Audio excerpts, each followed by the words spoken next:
आम नौकरी पेशा वालों के लिए 12,75,000 जो रख दिया गया है उससे टैक्सेशन में।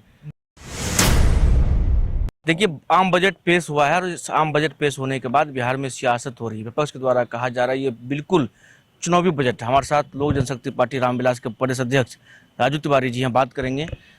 विपक्ष तो यह कह रही है कि भाई चुनाव है इसलिए बिहार पर ही फोकस किया गया। आप कैसे देखते हैं? नहीं, देखिए, हम सबसे पहले बजट को लेकर के देश के यशस्वी प्रधानमंत्री, वित्त मंत्री और साथ साथ अपने नेता आदरणीय चिराग पासवान जी को बधाई देते हैं।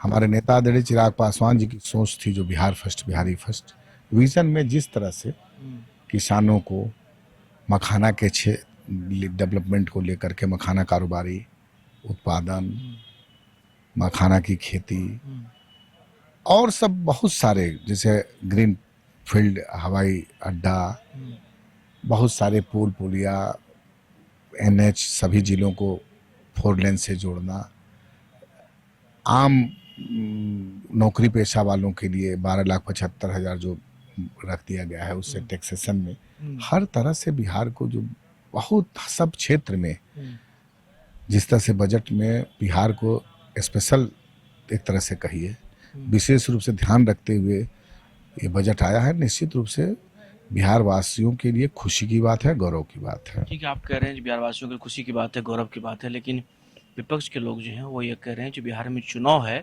इसलिए बिहार पर ही फोकस किया गया है। एक चीज बताइए, आप विपक्ष के पास कोई मुद्दा है?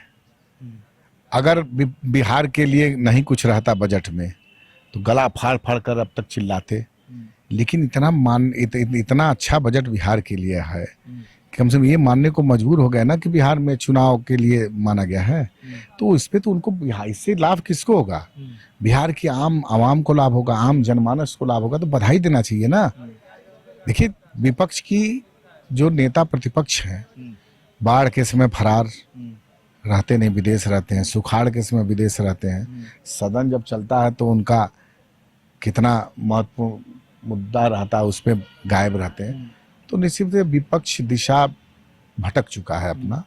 उसके पास न कोई सोच है, न कोई बिहार की तरक्की के लिए कोई विजन है। तो इस तरह से अनर्गल बयान देना उनकी स्थिति हो गई है और देते रहते। सवाल ये चर्चाएं उठ रही है जो मुकेश सहनी जो है एनडीए खेमे में आ सकते हैं। अगर राजू तिवारी से पूछा जाए भाई 5 आदमी आप लोग हैं एनडीए में, मुकेश सहनी आएंगे तो स्वागत आप लोग करेंगे? देखिए, ये मेरे अधिकार क्षेत्र से बाहर की बात है। नहीं, अपना विजन पहले हमारी बात सुनिए। हमारा विजन क्या है? हमारा विजन कुछ नहीं।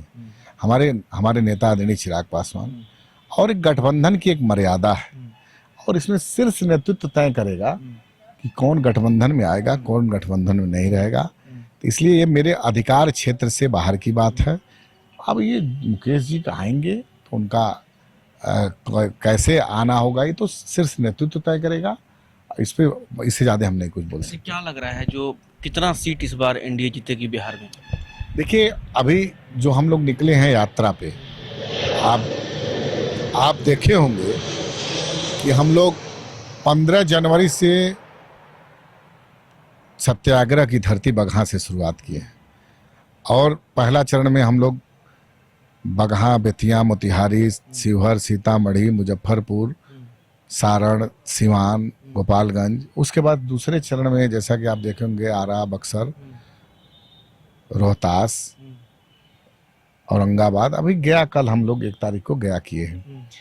निश्चित रूप से जो स्थिति दिख रही है ये पांचों दल के बूथ स्तर तक कार्यकर्ताओं का आना था, उनके साथ एक कहिए कि बैठक थी, लेकिन इतना जबरदस्त इसका रिस्पांस मिल रहा है।